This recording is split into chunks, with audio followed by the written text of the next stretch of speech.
Hello guys, कैसे हैं आप सब। मैं रोहित सिंह अपने YouTube channel Rohit chemistry classes में आप सभी का स्वागत करता हूं।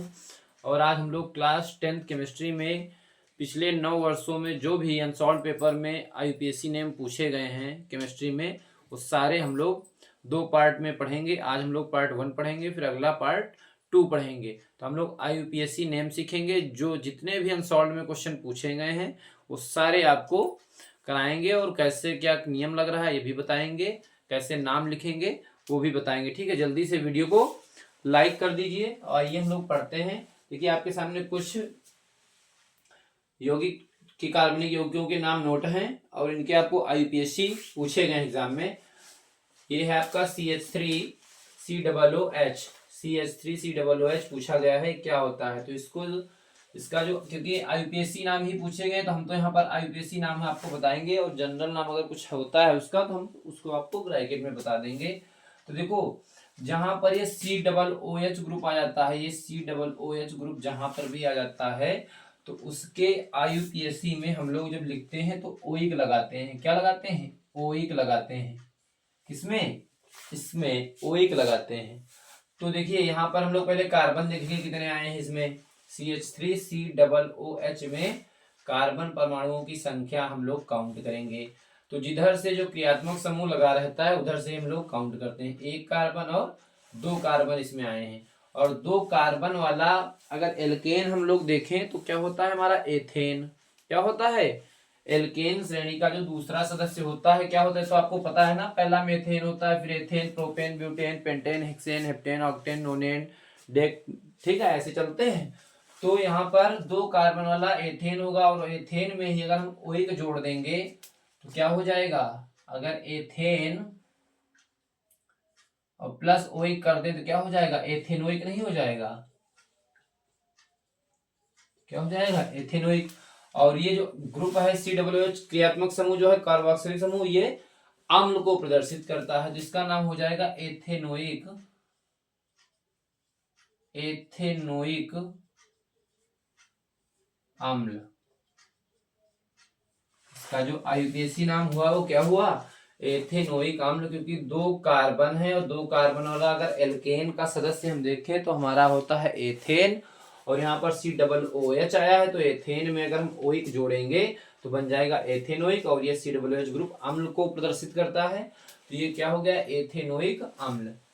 अगला जो आया है आपसे पूछा गया HCHO का आईयूपीएससी नाम बताओ। तो ये जो CHO ग्रुप आया है, CHO ग्रुप कैसा होता है? एल्डिहाइड ग्रुप होता है। कैसा होता है? इसका हम आपको शॉर्ट में भी जो जनरली नाम, जो सामान्य नाम है वो लिख दें, वरना चलिए रहने दीजिए, जैसे इसको एसिटिक अम्ल बोलते हैं, लेकिन आईयूपीएससी पूछा गया तो वही आप लोग जानिए वरना कंफ्यूज हो जाएंगे। ठीक, HCHO। अब ये जो CHO ग्रुप होता है, ये ग्रुप होता है एल्डिहाइड। CHO ग्रुप कौन सा होता है? एल्डिहाइड ग्रुप होता है। और इस CHO ग्रुप के आने से पता चल गया, कंफर्म हो गया कि ये जो भी यौगिक है क्या है? एल्डिहाइड है, यौगिक है, कार्बनिक यौगिक है। और इसमें कार्बन हम देख लें कितने हैं, तो एक ही कार्बन आया है केवल। और एक कार्बन वाला हमारा एल्केन कौन होता? मेथेन। कौन होता है कार्बन वाला? मेथेन। और एक चीज आप याद रखेंगे, जब भी CHO ग्रुप आता है तो एल्केन के बाद में हम लोग क्या जोड़ देते हैं? अल जोड़ देते हैं। इसमें आपको चाहे तो हम आपको नियम बता दें, क्या लग रहा है वो आप नोट कर लेंगे। इसमें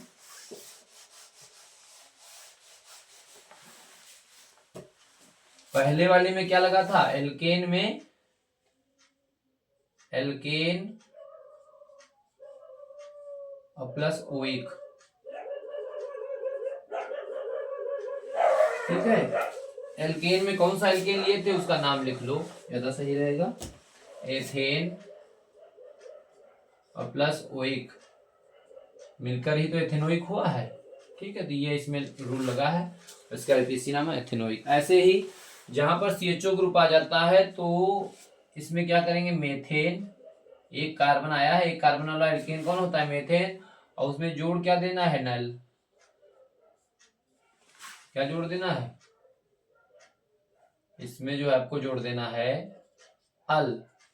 क्या जोड़ देना है? अल। तो मेथेन में अल जोड़ेंगे तो क्या हो जाएगा? मेथेनल।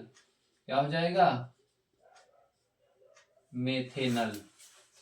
HCHO का IUPAC नाम क्या हो जाएगा? मेथेनल। मेथेनल क्यों? क्योंकि एक कार्बन आया है इसमें, और एक कार्बन जब होता है तो हमारा एल्केन में कौन सा सदस्य होता है? मेथेन। और CHO ग्रुप के आ जाने से लास्ट में अल लगेगा, जैसे COOH के आ जाने से लास्ट में ओइक लगता है, वैसे जब CHO आ जाता है तो अल लगता है। ठीक है, अनुलग्न जो यहाँ पर हम यूज करेंगे एन के बाद में, क्या लगाएंगे? अल, तो हो जाएगा मेथेनल। अगला देखते हैं CH3 CH2 CH2 CH3। ठीक है, इसमें काउंट करने सीधी चेन श्रृंखला है कार्बन परमाणु की, 1 2 3 और 4 कार्बन परमाणुओं की सीधी श्रृंखला है। तो ये तो बहुत ही आसान है। क्या है? ब्यूटेन। क्या है? ब्यूटेन। एल्केन श्रेणी का चौथा सदस्य है ब्यूटेन। ये देखिए C2H5 single bond CH, CH से फिर OH लगा है और फिर CH2Cl। तो यहाँ पर काउंट करने की अगर बात देखें हम लोग, तो यहाँ से अगर काउंट करें इधर से 1 2 और 3 और 4, क्योंकि यहाँ पर C2 है ना, तो यहाँ पर देखेंगे कि पहले कार्बन से क्लोरीन लगा है और दूसरे कार्बन से OH समूह जुड़ा है। तो यहाँ पर इसका नाम अगर हम लोग लिखेंगे IUPAC में, तो लिखेंगे टू ऑल। क्यों लिखा है? क्योंकि OH समूह आ जाने से हम लोग लास्ट में ऑल लगाते हैं। क्या लगाते हैं? ऑल। तो 2 इसलिए लगाए हैं क्योंकि इधर से कार्बन को जो हम गिने हैं 1 2 और ये यहाँ पर 3 2 कार्बन थे, 4 हो जाएगा। ठीक है, 3 4। तो पहले कार्बन से यहाँ कौन लगा है? Cl, दूसरे कार्बन से OH, इसीलिए 2 ऑल 1 क्लोरो। पहले कार्बन से क्लोरो लगा है तो 1 क्लोरो, और फिर कार्बन गिन लो, 1 2 2 4 ब्यूटेन।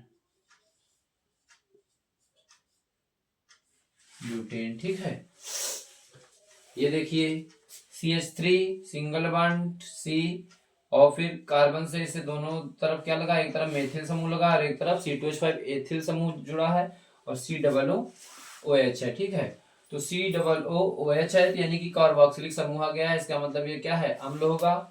अब कैसा अम्ल होगा? तो क्रियात्मक समूह की तरफ से ही नामांकन करेंगे हम लोग, 1 2, क्योंकि लंबी श्रृंखला का चयन करेंगे और इधर आ जाते हैं तो हमको कितने कार्बन? 1 2 3 और 4 मिल जाएंगे। इधर आते हैं 3 ही मिलेंगे, इधर घूम जाए तब भी 3 ही मिलेंगे। तो क्या हो जाएगा? देखो यहाँ पर 1 2 और इधर आएंगे तो 4 कार्बन, यानी कि चौथा और पांचवा दोनों कार्बन, तीसरा और चौथा यहीं पर मिलेंगे हमको। तो देखो दूसरे कार्बन से 2 CH3 समूह भी लगे हैं, तो इसका नाम क्या लिखेंगे? 2 डाई मेथिल। बात समझते जाइएगा, दूसरे कार्बन से ही 2 मेथिल समूह CH3 जुड़े हैं, क्योंकि इनको हमने इस CH3 को हमने गिनती में नहीं लिया, हमने तो कार्बन की श्रृंखला ऐसे ली है 1 2 नीचे आ गए इधर। तो दूसरे कार्बन से 2 CH3 समूह जुड़े हैं, तो क्या हो गया? 2 2 और 2 आए थे तो डाई, और CH3 ग्रुप क्या होता है? मेथिल। 2 2 डाई मेथिल, और फिर इसको देख लीजिएगा 1 2 3 4 ब्यूटेनोइक। ब्यूटेनोइक अम्ल। ब्यूटेनोइक अम्ल 2 2 डाई मेथिल ब्यूटेनोइक अम्ल। ये देखिए अगला CH3COCH3। CH3COCH3, तो क्या 1 2 और 3 कार्बन इसमें आए हैं। तो 3 कार्बन का हमारा एल्केन श्रेणी में कौन सा सदस्य होगा? प्रोपेन। और जब CO ग्रुप आ जाए, बीच में क्या आ जाए? CO ग्रुप आ जाए, तो एक ग्रुप होता है कीटोनिक समूह। क्या होता है? कीटोनिक समूह का होता है। इसमें नाम में लिखते समय क्या लगा देते हैं? ओन। लास्ट में क्या लगा देते हैं? ओन। तो प्रोपेन और प्लस ओन करेंगे क्या हो जाएगा? प्रोपेनोन। क्या हो जाएगा? प्रोपेनोन। कैसे हुआ है? प्रोपेन में प्लस क्या लगा दिया गया? ओन। तो जो प्रोपेन प्लस ओन करेंगे तो प्रोपेनोन ही तो बनेगा। CH3COCH3 3 कार्बन आए हैं और CO ग्रुप आया है जिसे कीटोनिक समूह होता है। ठीक है, तो प्रोपेनोन। प्रोपेन में ओन लगा देंगे क्योंकि ये होता है कीटोन, और कीटोन में कौन सा है? इसका जनरली नाम होता है एसीटोन। CH3COCH3 का जो सामान्य नाम है वो एसीटोन के नाम से जाना जाता है, लेकिन इसका अगर IUPAC देखेंगे तो इसको बोलते हैं हम लोग प्रोपेनोन, क्योंकि 3 कार्बन के साथ में इसमें CO ग्रुप आया है और जो कि क्या होता है, कार्बोनिल समूह, कार्बोनिल यौगिकों को प्रदर्शित करता है, जिसमें आपके कीटोन आते हैं। और इस तरह से इसका नाम हो जाएगा प्रोपेनोन। जल्दी से स्क्रीनशॉट ले लीजिए, फिर अगले हम लोग देखते हैं। स्क्रीनशॉट लीजिए सभी लोग जल्दी से।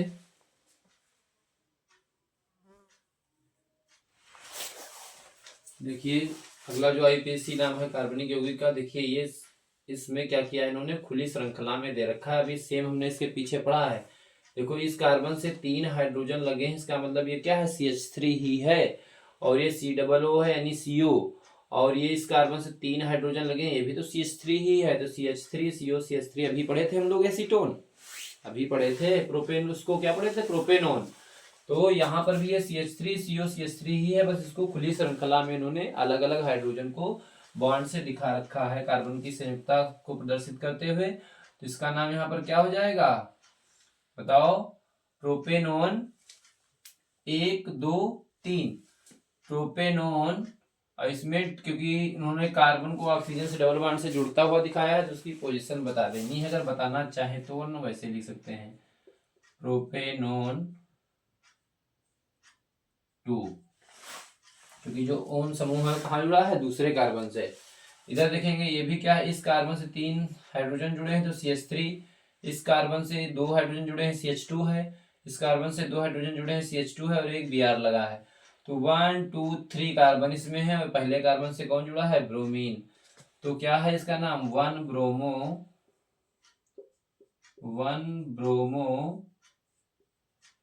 प्रोपेन हो जाएगा। इसका नाम क्या हो जाएगा, 1 ब्रोमो प्रोपेन, क्योंकि पहले कार्बन से ब्रोमीन लगा है और 1 2 3 कार्बन का इसमें पाए जा रहे हैं। सभी क्या है, कार्बन एक दूसरे से सिंगल बॉन्ड द्वारा जुड़े हैं, यानी कि 3 कार्बन वाला हमारा एल्केन कौन सा होता है, प्रोपेन।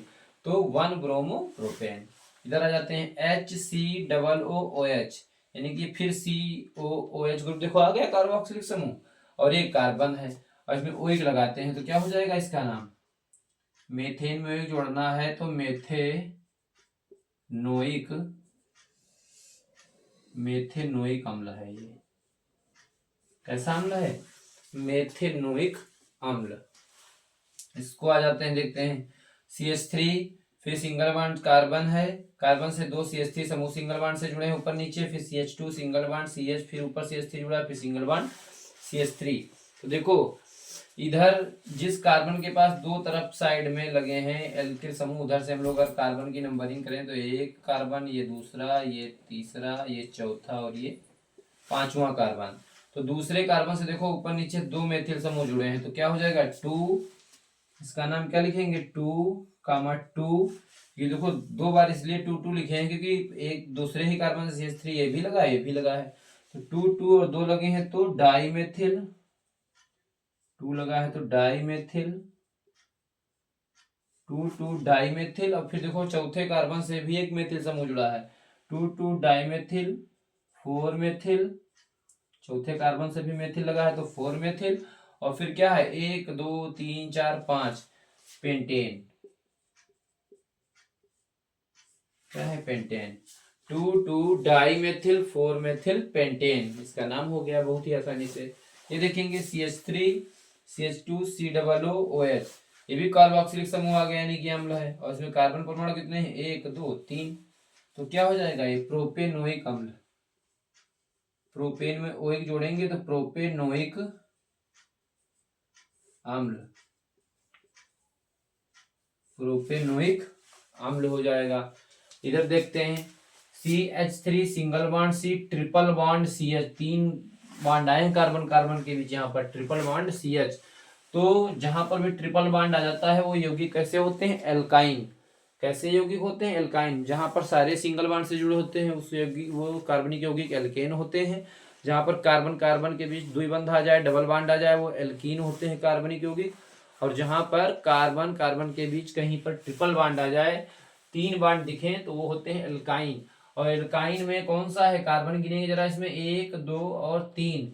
और इसमें एल्काइन का नाम लिखते समय हम लोग करते क्या हैं कि जो एल्क समूह होता है उस एल्क समूह के लास्ट में हम लोग आइन लगा देते हैं। क्या लगा देते हैं, आइन। तो देखिए 1 2 3, और 3 कार्बन वाला जो एल्क समूह होता है क्या, प्रोप। क्या होता है प्रोप, प्रोप में आइन जोड़ देंगे, प्रोपाइन हो जाएगा। क्या इसका नाम हो जाएगा? प्रोपाइन। प्रोपाइन नाम इसका क्या हो गया? प्रोपाइन। इसका देखिए C2H5OH है, सीधा सीधा OH समूह आया है, यानी कि अल्कोहल है, और 2 कार्बन वाला है तो एथेन होता है। एल्केन में OH लगा हो तो आल लग जाता है, तो क्या इसका आईयूपीएसी नाम हो जाएगा? एथेनॉल। आईयूपीएसी नाम इसका क्या हो जाएगा C2H5OH का? एथेनॉल। क्या हो जाएगा? एथेनॉल। अगला देखें CH3CH2C ट्रिपल बॉन्ड CH, ठीक है। तो इसमें फिर ये ट्रिपल बॉन्ड आ गया, यानी कि एल्काइन का फिर आ गया। कार्बन गिन लेंगे 1 2 3 और 4, तो इसका क्या हो जाएगा बताइए? इसका हो जाएगा क्या? ब्यूटाइन। क्या हो जाएगा? ब्यूटाइन। ब्यूटाइन, ठीक है। और इधर देखेंगे अगला CH3CH2CO CH2CH3, तो ये क्या हो गया आपका? बताओ जरा। 1 2 3 4 5 कार्बन सीधी श्रृंखला में, और इधर तीसरे कार्बन से कौन जुड़ा है? CO समूह। तो यानी कि क्या हो गया? पेंटेन। 5 कार्बन देखो सीधी श्रृंखला में है, 1 2 3 4 5, पेंटेन हो गया। और तीसरे कार्बन से CO जुड़ा है, पेंटेन 3 ओन। पेंटेन 3 ओन, ठीक है। अगला देखेंगे CH3CH2CH2Cl, तो नंबरिंग उधर से ही करते हैं जिधर कोई क्रियात्मक समूह लग जाए या कोई चीज जुड़ जाए। तो यहाँ पर देखो हाइड्रोजन जुड़ा है, तो इधर से 1 2 3 कार्बन आए, और पहले कार्बन से कौन जुड़ा है? क्लोरो। तो क्या हो जाएगा? 1 क्लोरो 1 क्लोरो 1 क्लोरो, 3 कार्बन है तो प्रोपेन, 1 क्लोरो प्रोपेन नाम हो जाएगा इसका। अगला देखेंगे CH3 single bond CH single bond CH3, और दूसरे कार्बन से सिंगल बॉन्ड से कौन जुड़ा है? OH समूह जुड़ा है, ठीक है। एल्कोहलिक समूह OH जुड़ा है, जिसका नाम क्या हो जाएगा? देखो 1 2 और 3 कार्बन है, ठीक है, और दूसरे कार्बन से OH जुड़ा है, तो क्या हो जाएगा? प्रोपेन 2 ऑल, या 2 ऑल प्रोपेन, या प्रोपेन 2 ऑल, या इसको प्रोपेनॉल भी लिख सकते थे, लेकिन पोजीशन भी बता दी हमने। OH किस कार्बन परमाणु से जुड़ा है? दूसरे कार्बन से, तो प्रोपेन 2 ऑल। ये देखेंगे यहाँ पर कार्बन से, कार्बन की चारों संयुक्ताएं सिंगल बॉन्ड से लगी हैं, और एक से OH जुड़ा है, एक से CH3 से CH3 जुड़ा हुआ है, ठीक है। तो इसमें देखेंगे हम लोग आईयूपीएसी नाम लिखते समय पहले तो हम लोग कार्बन की सीधी श्रृंखला का चयन करते हैं। तो अगर इधर से ऐसे सीधे सीधे चले तो 1 कार्बन 2 ही कार्बन मिल रहे हैं, और अगर इधर से आए तो 1 2 ही मिल रहे हैं। अगर इधर से सीधे सीधे देखो, इधर ऐसे हम नामांकन काउंट करें तो पहला कार्बन, बीच में दूसरा कार्बन, और ये तीसरा कार्बन, यानी कि 3 कार्बन की हमें सीधी लंबी श्रृंखला मिल रही है। और इस दूसरे बीच वाले कार्बन से एक तरफ OH समूह लगा है, एक तरफ CH3 समूह लगा है, तो CH3 समूह को मेथिल बोलते हैं, OH को ऑल बोलते हैं, यानी कि 2 कार्बन से। तो क्या लिखेंगे यहाँ पर? 2 ऑल, दूसरे कार्बन से तो OH जुड़ा है, 2 ऑल और 2 मेथिल, 2 ऑल 2 मेथिल, और 1 2 3 कार्बन की सीधी श्रृंखला प्रोपेन, 2 ऑल 2 मेथिल, और ये 3 कार्बन की सीधी सी श्रृंखला ऐसे ले ली तो प्रोपेन। तो बहुत ही आसानी से आईयूपीएसी हो जाते हैं। ये पार्ट 1 है।